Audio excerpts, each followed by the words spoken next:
but I know what it takes. I'm motivated.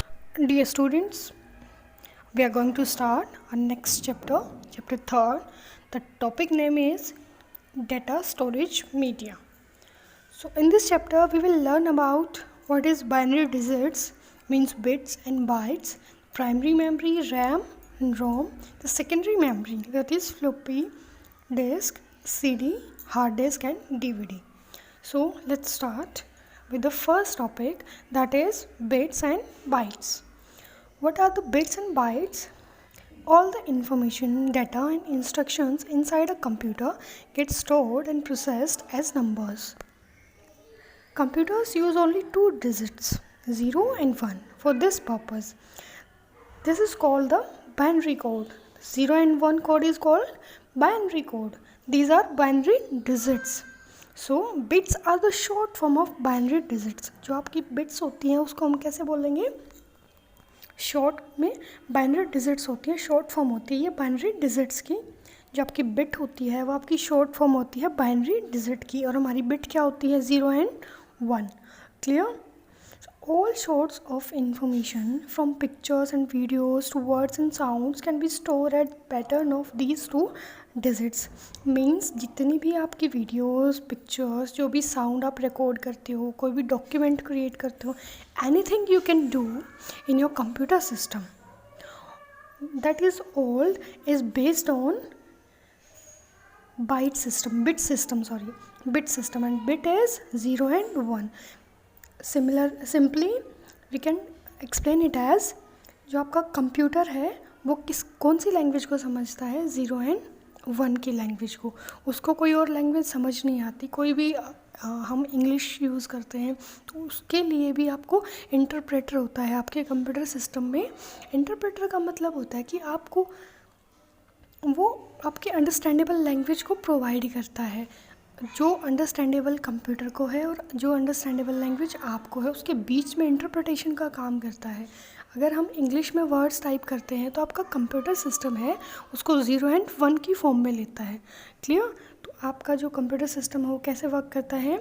Bits पे work करता है, 0 and 1, जिसको हम क्या बोलते हैं? बाइनरी डिजिट्स बोलते हैं. Clear students? So bits are rarely seen alone in computers.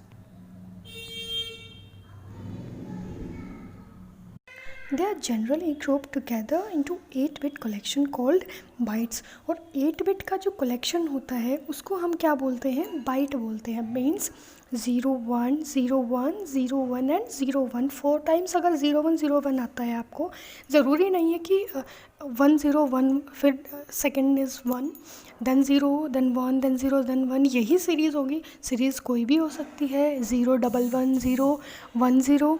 तो आपका जो सीक्वेंस होता है वो चेंज हो सकता है कि आपकी मल्टीपल टाइम्स आपको 1 भी मिल सकता है, मल्टीपल टाइम्स 0 भी मिल सकती है. बट जो वो कलेक्शन होगा 8 बिट जहाँ पे कंप्लीट हो जाती है आपकी 0 और 1 की, उसको हम क्या बोलेंगे? बाइनरी. और 8 बिट के कलेक्शन को बोलते हैं हम बाइट. 8 बिट का कोई भी कलेक्शन हो सकता है, रैंडम कलेक्शन. समझ रहे हो आप? 0 और 1 का कोई भी कलेक्शन बना सकते हो आप. 3 to 4 नंबर्स आप 1 ले सकते हो, 3 to 4 टाइम्स आप 0 ले सकते हो, या 2 टाइम्स आप 1 ले सकते हो, और 6 टाइम आप 0 ले सकते हो. बट जो कलेक्शन होना चाहिए और जो डिजिट होनी चाहिए वो 8 होनी चाहिए. 8 बिट का जो कलेक्शन है उसको हम क्या बोलते हैं? Byte. Clear? A collection of 8-bit is called a byte. A collection of 1024 byte is called a kilobyte. These are some important points. The next is a collection of 1024 means 1024 kilobytes is called a megabytes. A collection of 1024 megabytes is called a gigabytes. तो ये कुछ terms हैं जिनको आपको learn करना है. ठीक है?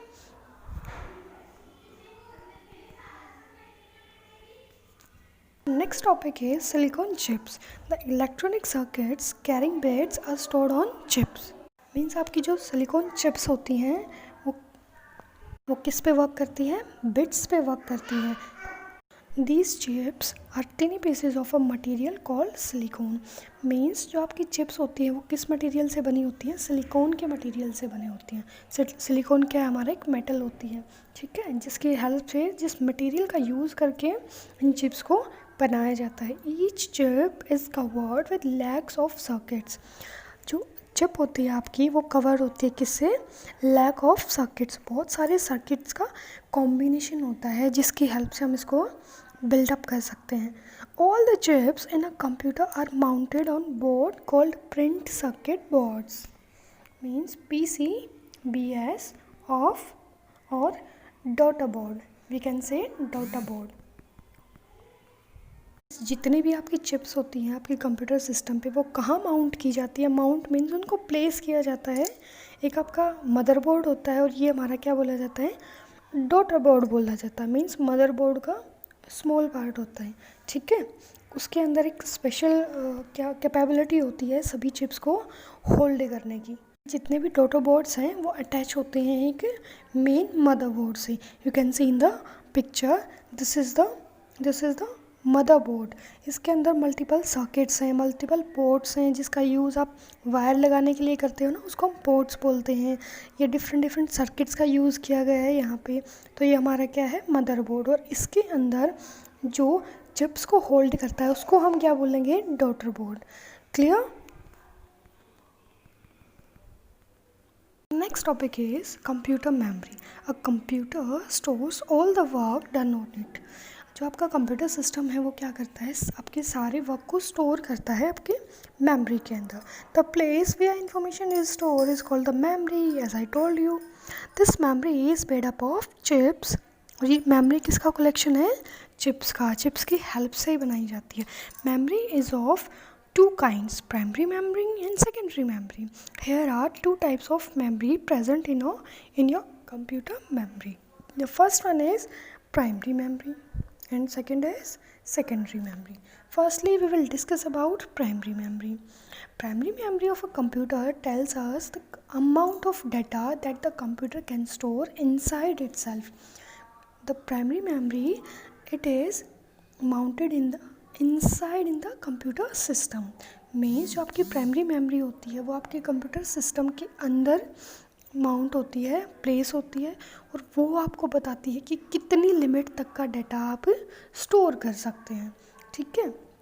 प्राइमरी मेमोरी आपको क्या बताती है कि आप कितनी लिमिट का डाटा स्टोर कर सकते हैं, कितने GB का. जैसे आपको पता हो बेटा, जैसे आप फ़ोन बाय करने जाते हो या पेरेंट्स के साथ कभी डिस्कस किया हो तो पता चला हो कि इतने GB रैम होनी चाहिए, इतने GB रोम होनी चाहिए, इतना स्पेस होना चाहिए, ठीक है. तो वो सारी चीज़ें आपकी मेमोरी का वर्क होता है कि इनसाइड जो मेमोरी है, जो इंटरनल मेमोरी है आपकी, उसको हम प्राइमरी मेमोरी भी बोलते हैं. उसका स्पेस कितना है, वो कितना डाटा स्टोर कर सकती है, ठीक है. तो यहाँ पे 2 टाइप्स की प्राइमरी मेमोरी है. प्राइमरी मेमोरी को भी 2 टाइप्स में डिफाइन किया गया है. First is RAM, second is ROM. Firstly, we will discuss about RAM.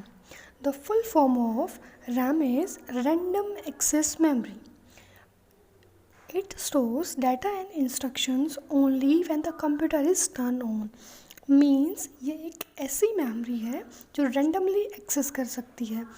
Randomly access का मतलब कि ये स्टोर करती है वो इन्फॉर्मेशन जिस टाइम पे सिर्फ आपका कंप्यूटर ऑन होता है.